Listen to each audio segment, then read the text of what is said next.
we are going to start a new topic, basic nature of amines. This is a very important topic और इसको बहुत ध्यान से सुनना। तो देखिए, सबसे पहले तो मैं बेसिक नेचर की जो मैं बात कर रहा हूँ, तो ऐसा है क्या कि ये बेसिक नेचर शो करेंगे एमीन्स। तो एमीन्स में देखिए हमारे पास कौन सा ग्रुप होता है, एमीन्स में होता है हमारे पास NH2 ग्रुप होता है। अब ये जो NH2 ग्रुप है, इसमें N पे क्या प्रेजेंट होते हैं, लोन पेयर। और क्योंकि N पे लोन पेयर प्रेजेंट है तो ये इस इलेक्ट्रॉन पेयर को डोनेट भी कर सकता है। और जो इलेक्ट्रॉन पेयर डोनेट करते हैं उनको हम क्या कहते हैं, लुईस बेस। और कई बार हम ऐसा भी कहते हैं कि जब ये इलेक्ट्रॉन डोनेट करेगा तो H पॉजिटिव यानी प्रोटॉन को गेन कर लेगा, और जो H पॉजिटिव लूज करते हैं वो एसिड होते हैं, जो H पॉजिटिव गेन करेगा वो तो बेस हो गया।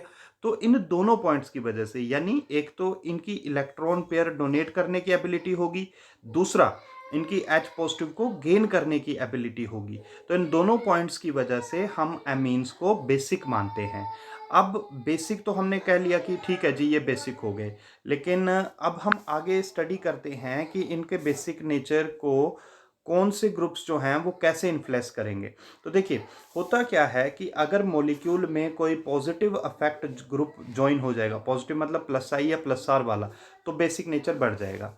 और अगर कोई नेगेटिव अफेक्ट वाला ग्रुप ज्वाइन होता है तो बेसिक नेचर कम हो जाएगा। ये लिखा है ना, देखिए, बेसिक नेचर डायरेक्ट होगा पॉजिटिव इफेक्ट के और इनवर्स होगा नेगेटिव इफेक्ट के। और एक और मैं बात यहाँ पे आपको याद दिलाता हूँ, ध्यान रहे, इससे पिछले चैप्टर्स में हम एसिडिक नेचर स्टडी करते थे, अल्कोहल वाले में भी और ये कार्बोक्सिलिक एसिड वाले में भी। तो एसिडिक नेचर जस्ट इसका अपोजिट बताया जाता था, यानी जो एसिडिक नेचर होता है वो डायरेक्ट होता है किसके, नेगेटिव इफेक्ट्स के, और इनवर्स होता है पॉजिटिव इफेक्ट्स के। तो ये जस्ट इसका अपोजिट ही होगा, क्योंकि एसिड का अपोजिट बेस होता है, तो ये इसका भी अपोजिट हो गया। ये देखो, पॉजिटिव ऊपर चला गया और नेगेटिव इफेक्ट नीचे आ गया। तो इस तरह से ये जो ट्रिक है, ये ध्यान, अगर आपको एसिडिक नेचर वाली याद है तो ये अपने आप याद हो जाएगी, जस्ट उसका अपोजिट करनी है। अच्छा, अब देखिए, इसको हम एक्सप्लेन भी करते हैं। ये जो ट्रिक हमने बताई कि नेगेटिव जो है वो इन्वर्स हो जाएगा, पॉजिटिव डाय, तो होगा क्यों वो भी स्टडी कर लेते हैं। तो देखिए, अगर कोई नेगेटिव ग्रुप ज्वाइन होता है, यानी -I या -R वाला ग्रुप ज्वाइन होता है। अब माइनस का मतलब क्या है, माइनस मतलब मांगना, इलेक्ट्रॉन मांग लेगा ये। तो मांगना, तो हमने, अगर ये ग्रुप इलेक्ट्रॉन मांगेगा, यानी N से इलेक्ट्रॉन्स, जो N पे लोन पेयर हैं, तो N से इलेक्ट्रॉन्स अपनी तरफ खींच लेगा, तो N पे इलेक्ट्रॉन्स की डेंसिटी कम हो जाएगी। अब अगर N पे इलेक्ट्रॉन्स की डेंसिटी कम हो गई तो उसकी इलेक्ट्रॉन डोनेट करने की एबिलिटी भी कम हो जाएगी। और अगर इलेक्ट्रॉन पेयर डोनेट करने की एबिलिटी कम हो गई तो बेसिक नेचर कम हो गया, सिंपल है। तो इसीलिए क्या होता है, अगर मैं कंपेयर करूं एरोमेटिक एमीन्स और अमोनिया को, किसको, एरोमेटिक, एरोमेटिक में कई बार बता चुका है, यानी बेंजीन रिंग वाला। तो एरोमेटिक और अमोनिया को कंपेयर करूं तो एरोमेटिक यानी बेंजीन रिंग यानी C6H5, ये क्या शो करेगी, -R। तो नेगेटिव इफेक्ट हो गया, तो नेगेटिव इफेक्ट शो करेगा तो बेसिक नेचर कम हो जाएगा, इनवर्स से नेगेटिव आएगा तो बेसिक नेचर कम हो जाएगा। तो इसीलिए ये जो एरोमेटिक एमीन होता है, यानी एनिलीन की बात हो रही है, वो लेस बेसिक होगा किसके कंपैरिजन में, अमोनिया के कंपैरिजन में। तो ये चीज है। अच्छा, एक एग्जांपल इसमें पॉजिटिव इफेक्ट्स का भी स्टडी कर लेते हैं। अब पहले तो मैं एक्सप्लेन करता हूं। अगर मान लो एमीन में कोई +I या +R ग्रुप ज्वाइन हो जाता है। अब प्लस का मतलब क्या है, प्लस मतलब डोनेट करने वाला। तो अगर कोई मॉलिक्यूल में, एमीन्स के मॉलिक्यूल में कोई +I या +R वाला ग्रुप ज्वाइन हो जाता है, तो वो क्या करेगा, वो इलेक्ट्रॉन्स डोनेट कर देगा। और N पे जब वो इलेक्ट्रॉन डोनेट करेगा तो N पे इलेक्ट्रॉन्स की डेंसिटी बढ़ जाएगी। N को इलेक्ट्रॉन्स मिल गए ना, तो N पे इलेक्ट्रॉन्स की डेंसिटी बढ़ जाएगी। और इलेक्ट्रॉन डेंसिटी बढ़ने का मतलब ये हो गया कि वो इलेक्ट्रॉन रिच हो गया। अब अगर इलेक्ट्रॉन रिच हो गया तो इलेक्ट्रॉन डोनेशन की एबिलिटी भी ज़्यादा हो जाएगी, तो बेसिक नेचर बढ़ जाएगा। तो यही हमने यहाँ पे एक्सप्लेन किया है, देखिए, hence the ability to donate electron pair increases, so its basic nature also increases. और इसमें एग्जांपल क्या किया हमने डिस्कस, देखिए, हमने कहा aliphatic amines are more basic than ammonia.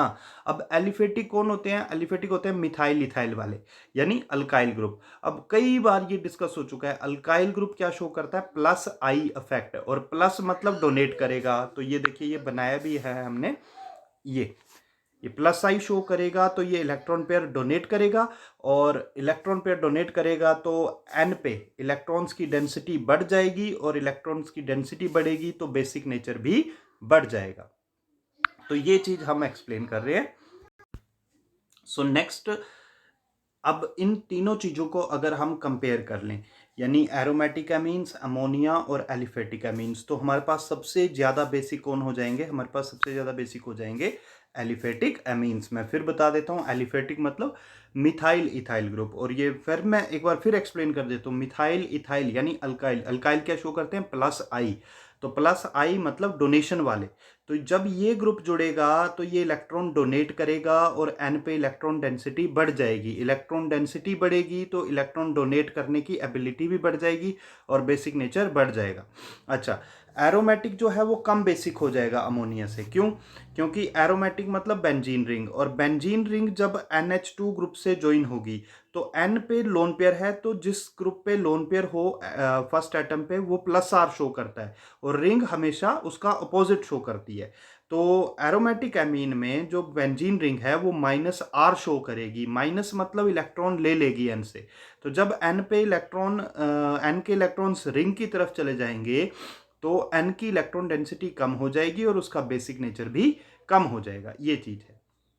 अच्छा, नेक्स्ट, अब ये कुछ पॉइंट्स हैं जो आपने ध्यान रखना है। ये +1 में हमने स्टडी किए थे कि के बी और पी के बी होता है, और एसिड में होता है के ए और पी के ए। ये के बी होता है बेस डिसोसिएशन कांस्टेंट, के ए होता है एसिड डिसोसिएशन कांस्टेंट, और पी जो है वो नेगेटिव लॉग ऑफ के बी इस तरह से हो जाता है जैसे पी एच होता था।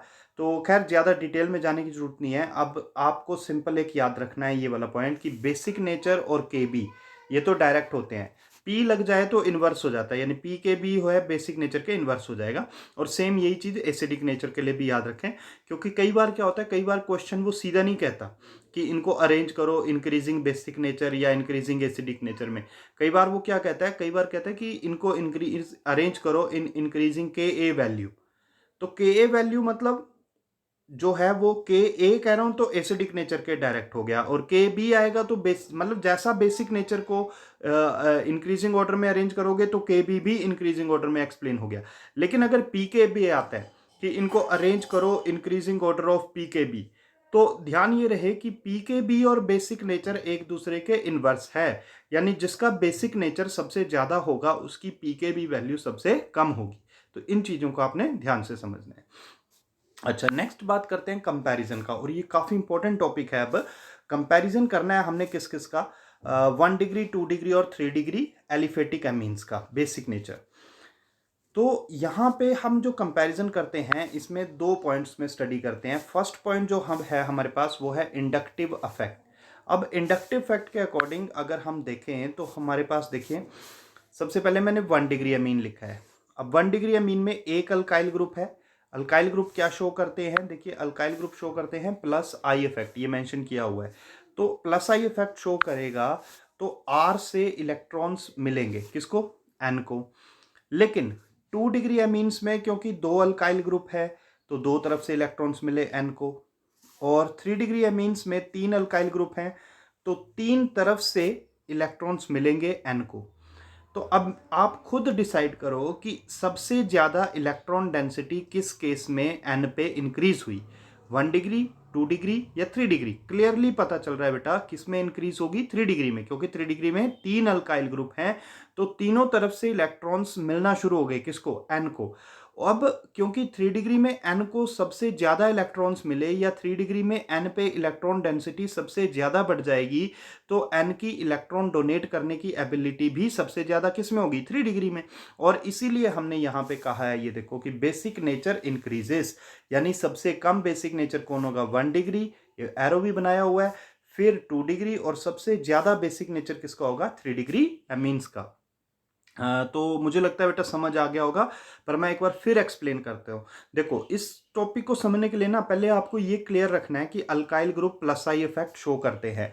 तो क्योंकि 3 डिग्री में 3 अल्काइल ग्रुप हैं तो 3 अल्काइल ग्रुप शो करते हैं प्लस आई इफेक्ट। अब प्लस का मतलब क्या होता है, डोनेशन। तो क्योंकि 3 डिग्री में 3-3 अल्काइल ग्रुप हो गए, तो n को इलेक्ट्रॉन्स जो हैं वो 3-3 ग्रुप से मिल रहे हैं, यानी सबसे ज्यादा मिल रहे हैं। 2 डिग्री में 2 हैं तो 2 ही तरफ से मिल रहे हैं, 1 डिग्री में एक ही अल्काइल ग्रुप है तो एक ही तरफ से इलेक्ट्रॉन्स मिलेंगे। तो सबसे ज्यादा n को इलेक्ट्रॉन्स किस केस में मिले, 3 डिग्री में। और n पे अगर इलेक्ट्रॉन्स ज्यादा हो जाएंगे तो उसकी इलेक्ट्रॉन डोनेट करने की एबिलिटी भी बढ़ जाएगी, और जो इलेक्ट्रॉन डोनेट करता है वो बेसिक होता है। तो इसीलिए इंडक्टिव फैक्ट के अकॉर्डिंग सबसे ज्यादा बेसिक कौन हो गया, 3 डिग्री, और उससे थोड़ा कम 2 डिग्री, और सबसे कम बेसिक कौन है, 1 डिग्री। ये चीज आ गई। अच्छा, नेक्स्ट जो फैक्टर है वो है सोल्वेशन फैक्टर। अब ये सोल्वेशन से पहले मैं कुछ और बात बताऊंगा जो ध्यान से सुननी है, तभी ये चीज समझ आएगी आपको। सोल्वेशन में हम मानते क्या है, सोल्वेशन में हम ये मानते हैं कि चलो ठीक है, कहता मान लिया जी एमीन्स बेसिक है। अगर बेसिक हैं तो वो H पॉजिटिव गेन भी करेंगे वाटर में। सोल्वेशन का मतलब सोलवेंट की प्रेजेंस है। अब सोलवेंट कौन मानते हैं हम जनरली, वाटर। तो यहां वाटर की बात हो रही है, ये ध्यान से सुन लेना। अच्छा, एक और चीज, मैंने सोल्वेशन के साथ ये देखो वर्ड भी लिखा हुआ है, हाइड्रेशन। तो इसको हाइड्रेशन भी कह सकते हैं। हाइड्रेशन मतलब वाटर की प्रेजेंस में। तो होगा क्या, हमने ये मान लिया कि बेसिक है, बेस हैं, तो ये क्या करेंगे, ये एन जो है अपने इलेक्ट्रॉन पेयर डोनेट करके वाटर से H पॉजिटिव ले लेगा, ठीक है। अब अगर इसने H पॉजिटिव ले लिया, क्योंकि ये बेस है, तो H पॉजिटिव को कौन अपने पास कितने स्टेबली रख पाता है, वो उतना ही स्ट्रॉन्ग बेस भी माना जाएगा। देखो बेस कौन होते हैं, जो H पॉजिटिव गेन करें। अब वो सब्सटेंस जो H पॉजिटिव को अपने पास ज्यादा देर तक रख पाएगा, उसको बेसिक भी ज्यादा माना जाएगा। तो ये जो सोल्वेशन कंसेप्ट है या हाइड्रेशन कंसेप्ट है, ये इसी पॉइंट पर बेस्ड है। और ये थोड़ा सा मेंशन भी किया हुआ है, लिखा हुआ है यहाँ पे, ये देखिए, after gaining H positive ion the stability of respective amine is checked in water. तो ये चीज देखनी है हमने सोल्वेशन में, मतलब अमीन जब H पॉजिटिव ले लेगा तो उसके बाद वो जो अमोनियम आयन बनेगा उसकी वाटर में क्या स्टेबिलिटी है, मतलब वो H पॉजिटिव को कितना स्टेबली अपने पास रख पाता है, उस चीज को देखा जाएगा। जो जितना स्टेबली रख पाएगा वो उतना ही ज्यादा बेसिक भी माना जाएगा, सिंपल है। तो देखिए कंपैरिजन करते हैं। अब अगर मैं 3 डिग्री अमीन पे आता हूं, ध्यान रहे इंडक्टिव इफेक्ट में 3 डिग्री सबसे ज्यादा बेसिक प्रूव किया था हमने। अब सॉल्वेशन में आते हैं, तो 3 डिग्री में देखिए 3 तो अल्काइल ग्रुप हैं, 1 2 3 R3N, और इसने वाटर से एक H पॉजिटिव ले लिया, तो ये इस तरह से H आ गया। अब ये H जो है वाटर के O के साथ हाइड्रोजन बॉन्ड बनाएगा। तो इसका मतलब ये हुआ कि 3 डिग्री केस में, ध्यान देना बेटा, 3 डिग्री केस में जो अमोनियम आयन बना, यानी कि ये, इसकी वाटर के साथ सिर्फ एक ही H बॉन्ड बन पाई है। तो ये चीज है। अब 2 डिग्री पे आ जाओ। अब 2 डिग्री कौन होते हैं, R2NH। तो R2NH होते हैं, और वाटर से एक H पॉजिटिव ले लिया तो ये बन जाएगा R2NH2 पॉजिटिव, यानी ये। तो ये आ गया 2 डिग्री एमीन। अब क्योंकि 2 डिग्री अमीन को बड़े ध्यान से देखिए, यहां पे ये 2 H आए हैं, तो 2 H आए हैं, तो वाटर के साथ हाइड्रोजन बॉन्ड्स भी 2 बन गई। अब आ जाओ फाइनली किस पे, 1 डिग्री अमीन में। तो 1 डिग्री अमीन के केस में हमारे पास देखिए, 1 डिग्री अमीन में होता क्या है, 1 डिग्री अमीन RNH2, तो एक H पॉजिटिव गेन कर लेगा तो ये बन जाएगा RNH3 पॉजिटिव। तो ये एक तो पॉजिटिव बना देना यहाँ पे N के ऊपर, इस तरह से पॉजिटिव चार्ज बना देना। और दूसरा देखो, अब 3H है, 1 2 और 3, 3H है, तो हाइड्रोजन बॉन्ड्स भी 1 2 और 3 बन गई। तो क्योंकि 1 डिग्री अमीन में कितनी हाइड्रोजन बॉन्ड्स बनी अमोनियम आयन की, 3, 2 डिग्री में 2 बनी, और 3 डिग्री में सिर्फ 1 हाइड्रोजन बॉन्ड बन पाई। तो बताओ उस वाटर में जिसमें इसको डाला गया अमीन को कि वो वाटर से H पॉजिटिव ले ले, उस वाटर में सबसे ज्यादा सोलवेटेड, सबसे ज्यादा हाइड्रेटेड, या एक सिंपल वर्ड यूज करूं कि सबसे ज्यादा स्टेबल अमोनियम आयन कौन बना। तो कौन बनेगा, जो सबसे ज्यादा वाटर से जुड़ा हुआ होगा। तो सबसे ज्यादा वाटर से कौन जुड़ा हुआ है, 1 डिग्री वाला। तो इसीलिए सबसे ज्यादा बेसिक सोल्वेशन इफेक्ट के अकॉर्डिंग कौन हो जाएगा, 1 डिग्री अमीन जो है वो सबसे ज्यादा बेसिक हो जाएगा। तो ये चीज है। मैं इसको एक बार फिर से जल्दी से डिस्कस कर रहा हूं, तो ध्यान से सुन लेना। सोल्वेशन में हमने देखना क्या है, हमने ये देखना है कि अमीन, हमने मान लिया बेस है, बेस है तो वो H पॉजिटिव गेन करेगा, और H पॉजिटिव गेन करने के बाद वो वाटर में कितना स्टेबल है उस चीज को देखना है। तो यहां पे होता क्या है बेटा कि 1 डिग्री एमीन होते हैं RnH2, और एक H गेन कर लेगा तो RnH3 पॉजिटिव हो जाएगा। ध्यान देना, मैंने पहले भी बताया इस N पे पॉजिटिव जरूर बना लेना। तो 3 H हैं, तो क्योंकि हाइड्रोजन बॉन्ड्स भी फिर 3 बन गई हैं, देखिए। तो इस तरह से सबसे ज्यादा हाइड्रोजन बॉन्ड्स यानी वाटर में सबसे ज्यादा जो स्टेबली जुड़ा हुआ रहेगा वो 1 डिग्री एमीन रहेगा। तो इसीलिए सबसे ज्यादा बेसिक भी किसको माना जाएगा, 1 डिग्री को, क्योंकि वो उस वाटर में सबसे ज्यादा जुड़ा हुआ है। का मतलब ये हो गया कि उसने जो H पॉजिटिव गेन किया हुआ है उसके साथ स्टेबली एग्जिस्ट करने की एबिलिटी सबसे ज्यादा 1 डिग्री की हो गई। तो इसीलिए ओवरऑल सबसे ज्यादा बेसिक कौन हो जाएगा सॉल्वेशन के अकॉर्डिंग, 1 डिग्री, और उससे कम 2 डिग्री, और सबसे कम हो जाएगा 3 डिग्री। तो ये चीज आती है दोनों की। अच्छा, एक बार फाइनली दोनों का रिजल्ट देख लेते हैं। देखो, तो इंडक्टिव फैक्ट में सबसे ज्यादा हुआ 3 डिग्री, फिर 2 डिग्री, और सबसे कम हुआ 1 डिग्री। ध्यान से याद रखना है इसको। इंडक्टिव में सबसे ज्यादा कौन है, 3, फिर 2, फिर 1। अच्छा, अब जल्दी से सोल्वेशन का रिजल्ट देख लो। तो सोल्वेशन का जस्ट उसके अपोजिट आया। इंडक्टिव में सबसे ज्यादा था 3 डिग्री, अब सबसे ज्यादा कौन हो गया, 1 डिग्री, और 2 डिग्री वहीं पे है जहां पे पहले था, और 3 डिग्री सबसे कम हो गया। तो अब ओवरऑल अगर समझो तो वो कौन सा एमीन है जिसकी बेसिक नेचर में ऑलमोस्ट दोनों ही फैक्टर्स में कोई चेंज नहीं आया, यानी जो जहां था वो वहीं रहा। सिंपल पूछूं तो कौन है बेटा, 2 डिग्री। 2 डिग्री जो था इंडक्टिव में भी बीच में था और सोल्वेशन में भी बीच में है। तो ओवरऑल रिजल्ट इसका ये निकलता है कि 2 degree amines are maximum basic, यानी सबसे ज्यादा basic overall. 1 degree, 2 degree, 3 degree में कौन हो जाते हैं, 2 डिग्री। ये देखिए, from combined result of inductive and solvation effect the basic nature of 2 degree amines will be maximum. अब नेक्स्ट बात ये करते हैं कि कंपैरिजन करते हैं अब हम कि out of 1 degree and 3 degree amines basic nature कैसे डिसाइड करें।